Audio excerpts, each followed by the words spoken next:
89.9 LightFM with Clayton taking you through for In Conversation, and joining me today is Joyce Odame. She's from International Needs Ghana, and she's the Child Rights Manager of the Commercial and Sexual Exploitation of Children project in Ghana. She joins me in the studio.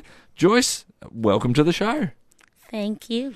It's wonderful having you here, and I know you've only sort of just been in the country a little while, and so thanks so much for coming into the studio. Before we talk a bit about some of the work that you actually do right now, take us through a bit of your background. Where were you born? What was the circumstances of you growing up? What were some of those things that sort of were on your heart that you went, these are the things I want to do in my life? Okay. I was born in Accra, in Ghana. I lost my dad when I was 8 years, so I was raised by my mom single-handedly. I have two other siblings, a brother and then a sister. Yes, I schooled up to the university level, and I have my background in social work. Wonderful. And growing up, I had to work to help my mom. From what age? Yeah, as young as 8-10 years. Wow. I have to start supporting my mom to be able to take care of us.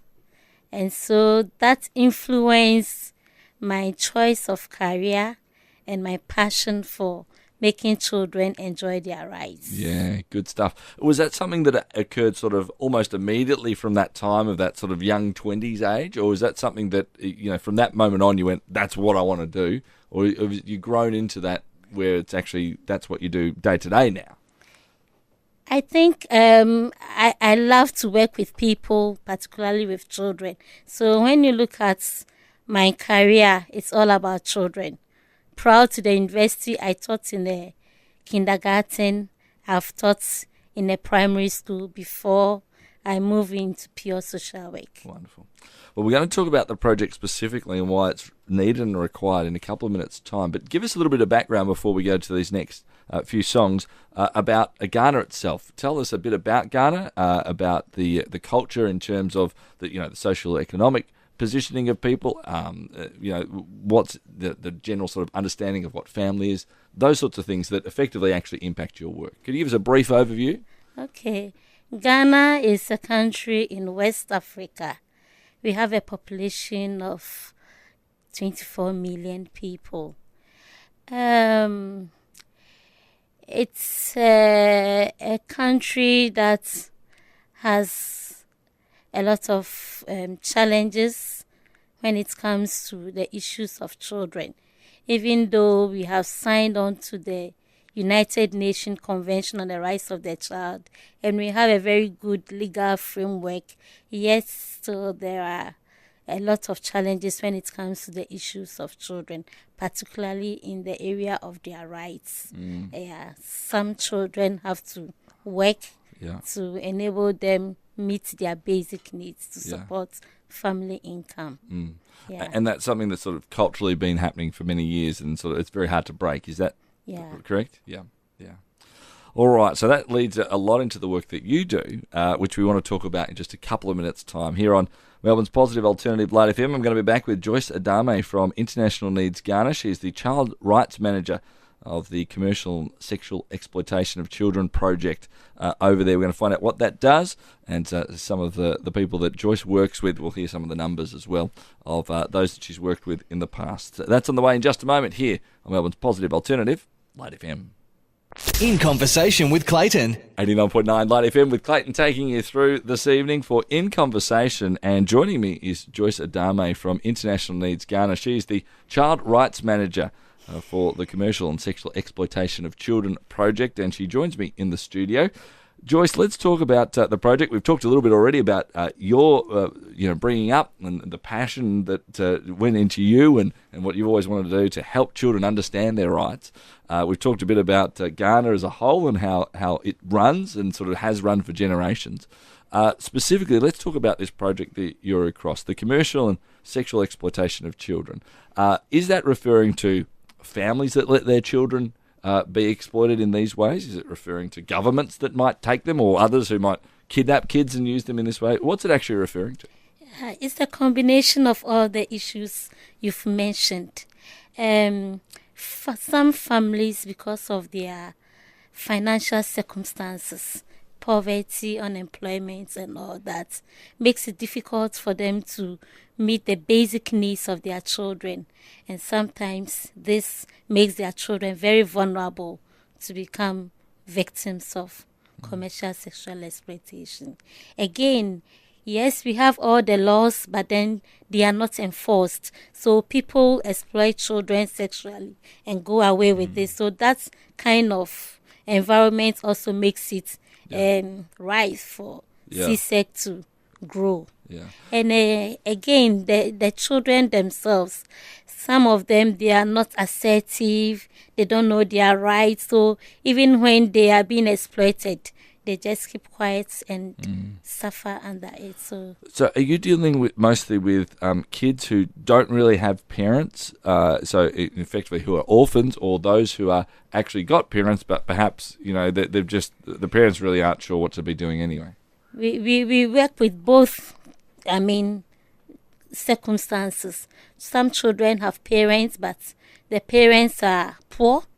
Others too are orphans, or they are on their own because they've migrated to the city to seek greener pastures, but unfortunately they have to contend with the harsh realities of city life and becomes victims.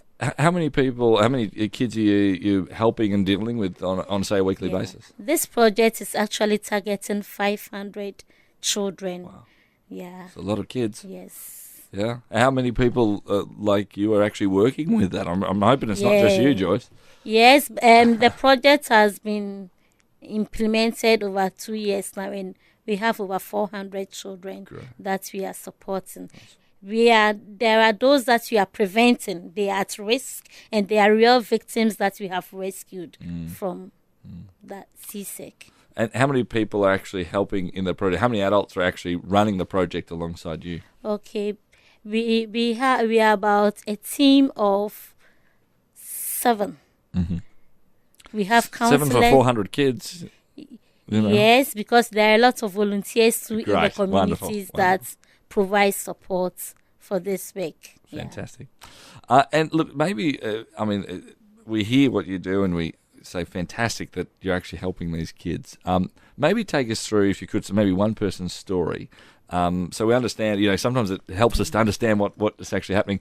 And then as part of that, what do you actually do to help them in that sense? Is there someone that sort of springs to mind as I ask that question? Okay.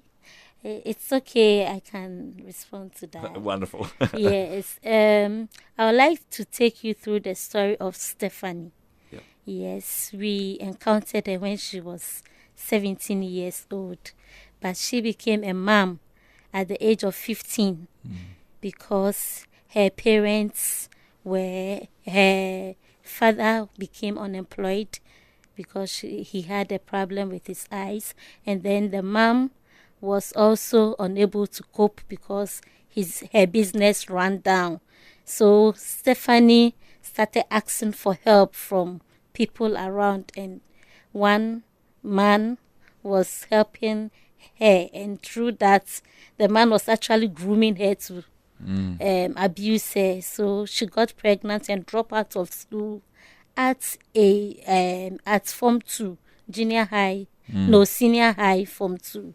And so her dream of becoming a lawyer in the future became almost bleak because now she has a child and no father for the child and no schooling, poor family support. And so with the support of this project, Stephanie is back to school.